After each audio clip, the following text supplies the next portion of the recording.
The 1990s gave us devices that felt like miracles.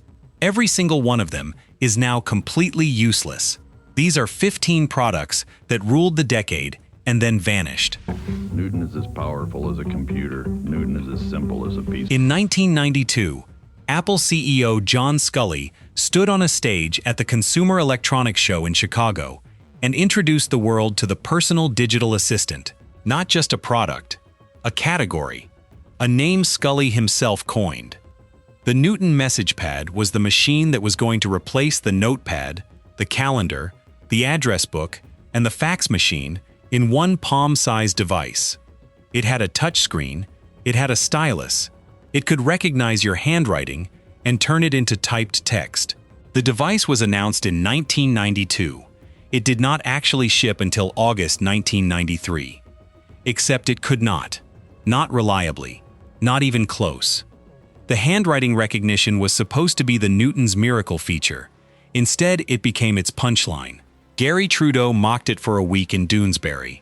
A Simpsons episode showed the Newton turning beat up Martin into eat up Martha.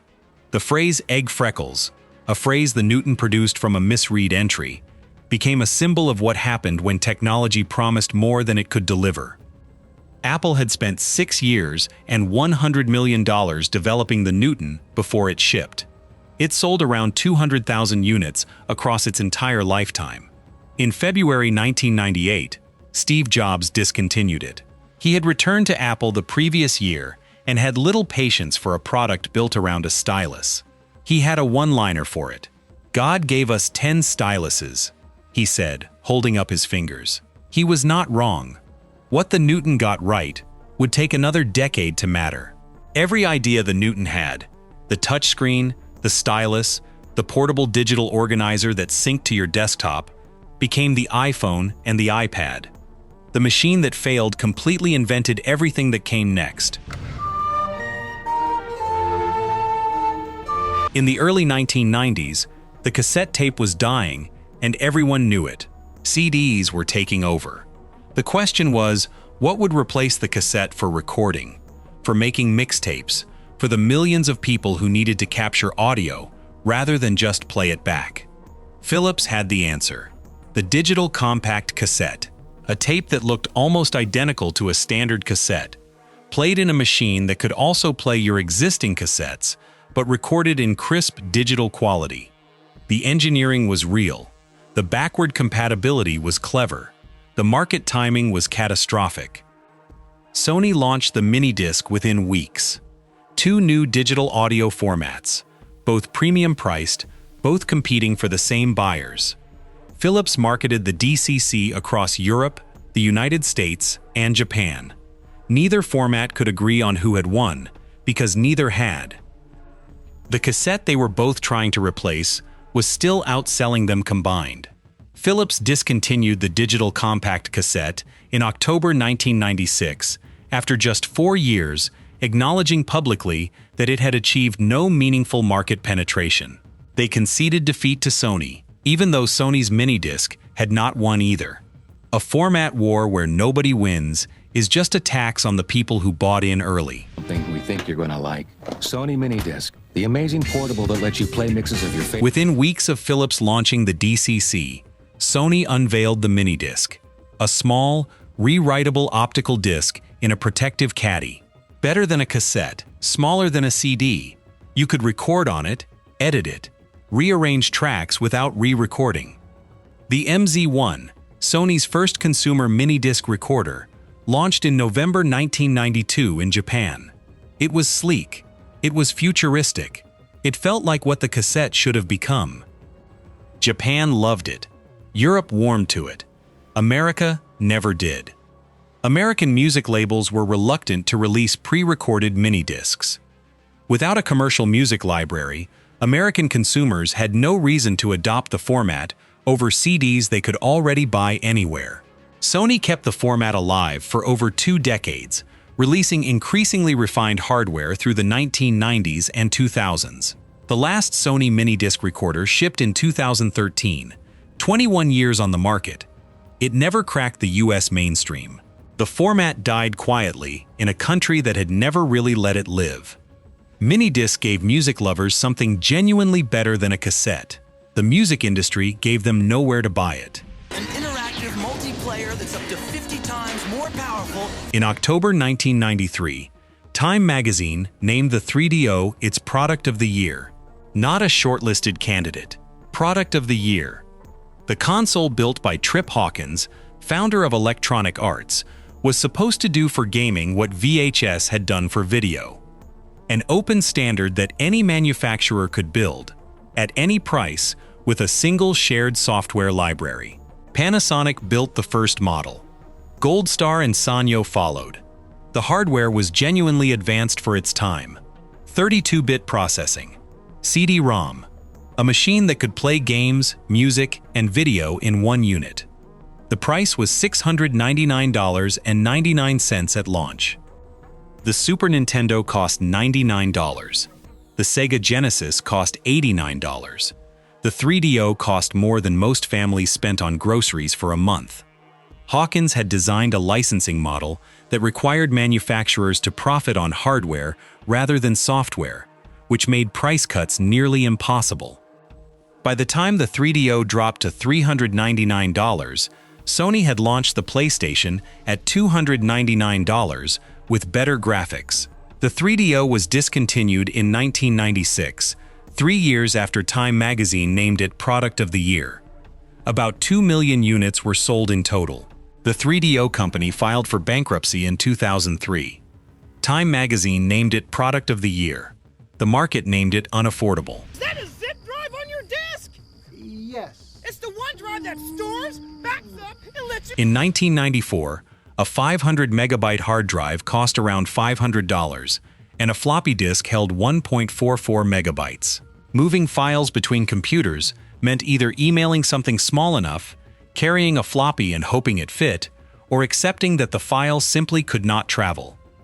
Iomega looked at that problem and shipped the zip drive, a small removable cartridge that held 100 megabytes, roughly 70 times the capacity of a floppy disk, in a device that cost $200 and its disks cost $20 each.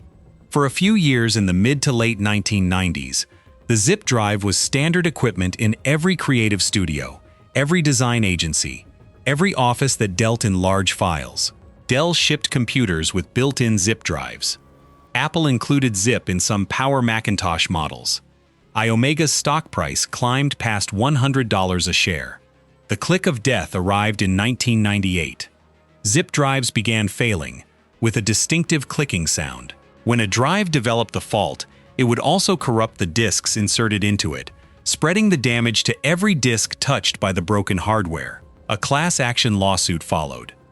Iomega settled in 2001. By then, CD burners were hitting $100. Writable CDs held 650 megabytes for pennies each, and USB flash drives were arriving. The zip drive was discontinued in 2003. Iomega's stock fell from $100 to $2 a share. The company was sold to EMC for $213 million in 2008, a fraction of what it had once been worth. A drive that solved the most important problem in 1990s, computing was made irrelevant in about 2 years by the very technology it had been bridging toward. Virtual Boy, see it now in 3D.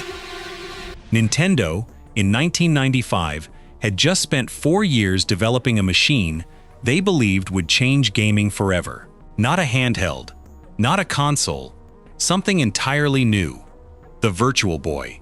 A tabletop stereoscopic display unit that created the illusion of three-dimensional depth by using 2 red LED screens viewed through a binocular eyepiece, like a pair of goggles mounted on a stand. Strap yourself in and step inside the game. Nintendo projected sales of 3 million units and invested $25 million in promotional activities before a single unit shipped. The games were in red and black. Only red. No other colors. The stand was not adjustable enough for comfortable viewing. Most players reported headaches and eye strain within minutes of use.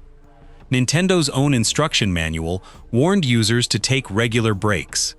A gaming device that required mandatory rest periods had a fundamental design problem the warning label could not solve. Nintendo total worldwide sales reached 770,000 units, against the projected 3 million. Nintendo of Japan discontinued it in December 1995, about 5 months after the launch, and North America followed it in 1996. The Virtual Boy pointed directly at the VR headsets that would arrive 20 years later. It was just attempting to do in 1995 what the technology would not be ready for until 2016. Do just about anything on the handheld with the most applications. Where the Apple Newton had failed, Palm succeeded. In March 1996, Palm Computing, then a division of US Robotics, launched the Pilot 1000 at $299. It fit in a shirt pocket. It ran for weeks on 2 AAA batteries. It synced with your desktop at the press of a single button. It had a handwriting recognition system called Graffiti that actually worked, because it asked the user to learn a simplified alphabet rather than asking the machine to learn human handwriting. PC World later named it number 4 on their list of the 50 greatest gadgets of the previous 50 years. By 1999, the Palm Pilot had achieved something almost no single product achieves. Its name had become a category. People did not say PDA, they said Palm Pilot. The way people said Walkman for any portable music player, or Hoover for any vacuum cleaner. Palm dominated the handheld market through the late 1990s and early 2000s. The business world organized itself around its small green screen. In January 2007, Steve Jobs walked onto a stage and introduced the iPhone. He described it as a phone, a widescreen iPod, and an internet communicator. He did not mention the Palm Pilot. He did not need to. Within 2 years, the smartphone had made every standalone PDA redundant. Palm was acquired by HP in 2010 for $1.2 billion. HP discontinued all Palm products in 2011. The device that had proven the handheld organizer was possible was made unnecessary by the device its success had made inevitable. 56K modem download at incredible speeds, so you can finally unlock the true power. If you used the internet in the 1990s, you used a modem. There was no alternative. You plugged a cable into your telephone line, dialed a number, waited through a screech of electronic negotiation that lasted 15 to 30 seconds, and then you were connected to a network that ran at 56 kilobits per second on a good day. That was the theoretical maximum. Your actual speed was lower, and while you were online, your telephone line was occupied. Nobody could call in. You could not make calls out. The internet and the telephone were the same wire, fighting over who used it. US Robotics was the dominant modem manufacturer of the 1990s. Their Sportster line was in millions of homes. In September 1996, they announced their own proprietary 56K technology called X2, nearly doubling what had previously been possible. A competing standard called K56 Flex arrived from Rockwell and Lucent within weeks. The two formats were incompatible with each other. Buying the wrong one meant your high-speed connection only worked with internet providers who had chosen the same side. The standards war was not resolved until February 1998, when the ITU agreed on a draft V.90 standard, with formal ratification following later that year. By then, many early adopters had bought into a format that required a firmware update before it would talk to the rest of the world. Broadband began arriving in homes in the early 2000s. Cable internet, DSL, always on, no dialing, no screeching, the telephone line free for actual calls, speeds of 1,000 kilobits per second, then 10,000, then beyond anything the dial-up world could conceptually reach. US Robotics still exists, manufacturing networking equipment. But the last dial-up modem sold for home internet use is sitting in a drawer somewhere right now, with a cable that no longer connects to anything. The screech it used to make was the sound of the entire world being patient about the internet. We are not patient about the internet anymore. It's called WebTV. You don't need a computer. Not everyone in 1996 owned a computer. Personal computers cost $1,500 to $3,000 at the low end. But most homes had a television. What if the internet could come through the television instead? In 1996, a startup called WebTV launched a set-top box that connected to your TV via a cable, connected to the internet via your telephone line, and let you browse the web and read email using a remote control and a wireless keyboard. For $329, you could be online without buying a computer. Microsoft saw it and paid $425 million to acquire WebTV in 1997. Bill Gates called it central to Microsoft's strategy of delivering internet benefits together with digital broadcasting. WebTV peaked at around 900,000 subscribers by the end of 1999. The internet did not wait for the television to catch up. Websites that looked reasonable on a computer monitor looked broken at television resolution. Pages built for mouse precision were nearly impossible to navigate with a remote. As broadband made computers faster and cheaper, as laptops made them portable, the price argument for WebTV dissolved. Microsoft rebranded WebTV as MSN TV in 2001. The subscriber base shrank. In September 2013, Microsoft shut MSN TV down entirely. Microsoft sent current subscribers an email informing them the service was ending. Many of those users, the people WebTV had been specifically designed for, the people without computers, had no other way to receive the notification. Line puts over 100 newspapers and magazines right on my... You did not find America Online. It found you, through your front door, in your mailbox, inside magazine covers, in cereal boxes, tucked into plastic bags with your groceries.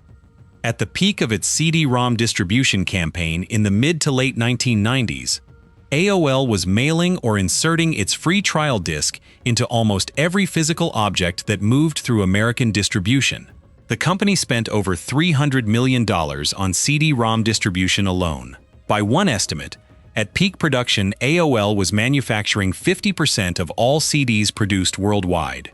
Every disc was the same promise: free hours of internet access, a simple setup wizard, a browser with your name on it, email that worked.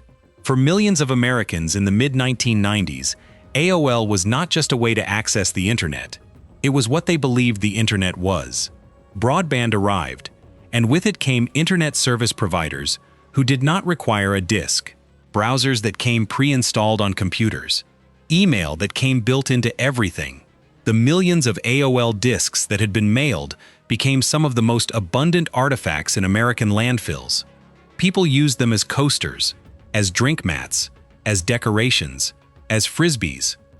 AOL peaked at 26.7 million subscribers in 2002. By 2015, that number had fallen to 2.1 million, many of them older users still paying $20 a month for a service they no longer needed. The disc that gave millions of Americans their first taste of the internet ended up as the most overproduced coaster in history. Not allowed to vote until 1920. Before the internet arrived in ordinary homes, answering a question meant owning a book. Encyclopedias were status objects. A full set of Encyclopedia Britannica cost $1,400 in the early 1990s and took up an entire shelf. Parents bought them for their children's homework and quietly worried whether the investment would pay off.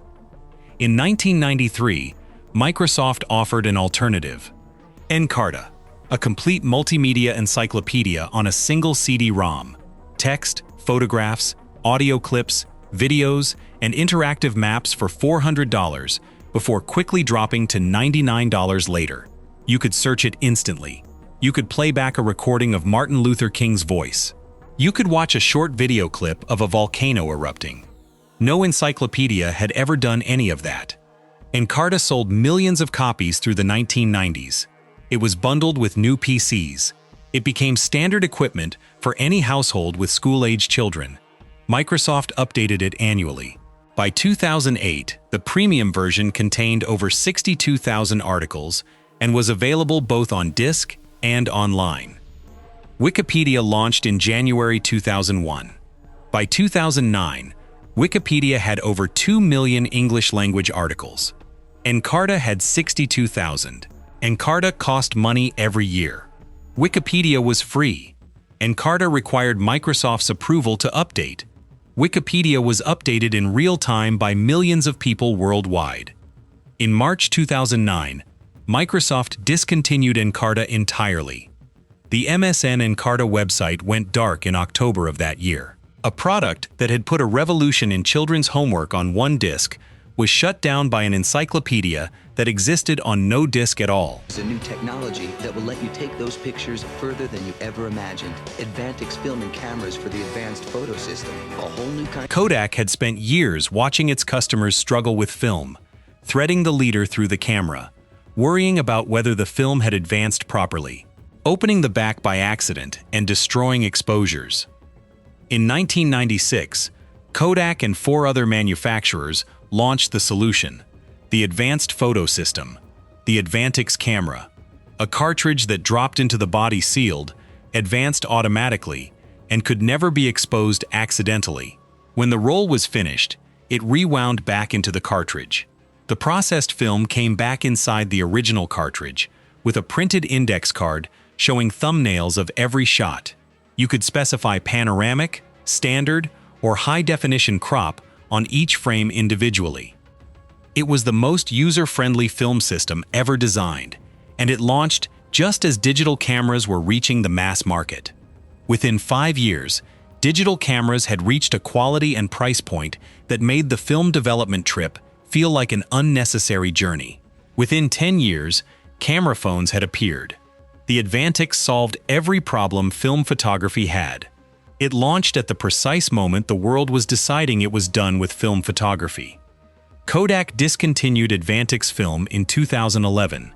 The index cartridges, the drop-in loading, the panoramic crop selector, every innovation Kodak had spent the better part of a decade designing, became irrelevant, not because the design failed, but because the medium it carried was replaced. Hey. Rio Carbon takes you away from life's small annoyances. Best part, you find out he's really dead. In September 1998, Diamond Multimedia shipped a small black device, roughly the size of a deck of cards. The Rio PMP300, 32 megabytes of storage. Enough for about 30 minutes of music at reasonable quality.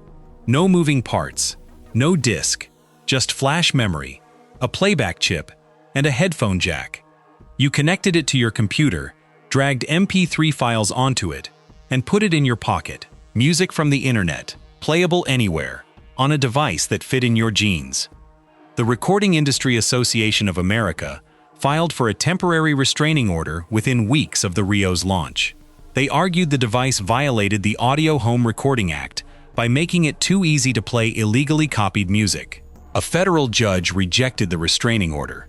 The Rio shipped. The following year, Napster launched. The music industry would spend the next decade trying to close a door that the Rio had permanently opened. Diamond Multimedia was acquired and broken up. The Rio brand passed through several owners before being discontinued in 2005. 7 years of life, during which it proved that portable digital music was both possible and unstoppable. In 2001, Apple launched the iPod with 5 gigabytes of storage and a scroll wheel. The iPod held 1,000 songs. The Rio held 30 minutes worth. But the Rio was first. The RIA sued it. The court said no. Napster launched. The music industry lost a war that the Rio had quietly started. About Levi's hard jeans. Through the 1990s, the Discman was the object, not a Discman. The Discman. The way teenagers in the 1990s carried music was a silver disc in a case, a portable player in a jacket pocket, a wire running up to foam headphones clamped over ears, and the particular anxiety of the skip protection buffer emptying out when you moved too fast. Sony had introduced the portable CD player in 1984. By the late 1990s, it was ubiquitous. Every bus, every subway car, every mall contained someone staring slightly inward, surrounded by whatever they had been listening to when they left the house. The DE-805 was the peak of the form: anti-skip protection, rechargeable battery, CDR playback, an aluminium lid that made it feel like a precision object rather than a consumer toy. A machine so refined it was almost invisible, which is exactly when a technology is most vulnerable to replacement. The iPod launched in October 2001 with a tagline that made the Discman feel suddenly large. 1,000 songs in your pocket.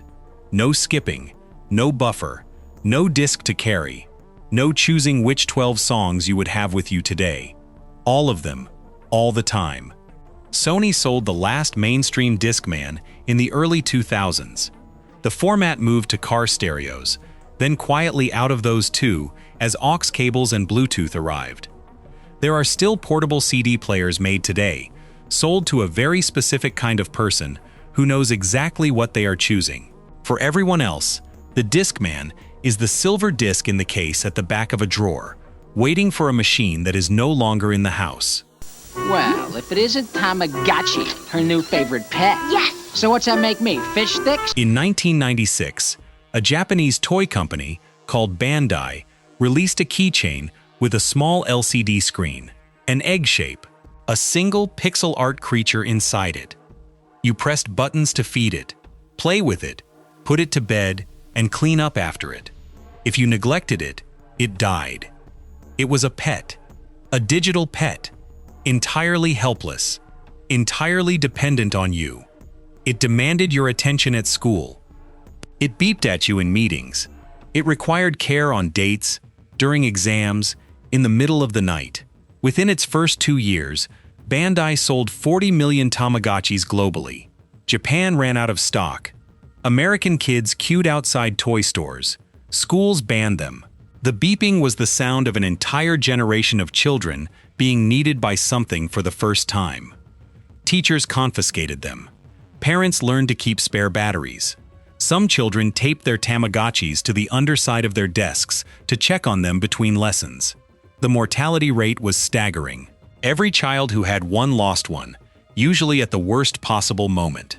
The Tamagotchi has never fully died. Bandai has released new versions periodically through the 2000s and 2010s and sold over 82 million total units across all versions by 2017. But the original cultural moment was entirely of its decade. It happened because there was nothing else small enough, cheap enough, and demanding enough to fill the space it occupied. The smartphone arrived, and with it 1,000 ways to be needed, 1,000 things to check, 1,000 notifications. The Tamagotchi had spent 4 years training a generation of children to respond to beeps from a small screen in their pocket. Then the smartphone arrived and asked them to spend the rest of their lives doing exactly that, only for everything. The Tamagotchi may be the only product on this list that did not go useless. It went fundamental. These 15 devices were not mistakes. Every one of them was the right answer to a real problem, just not the permanent one. The first version clears the path. The thing that follows just has to walk it.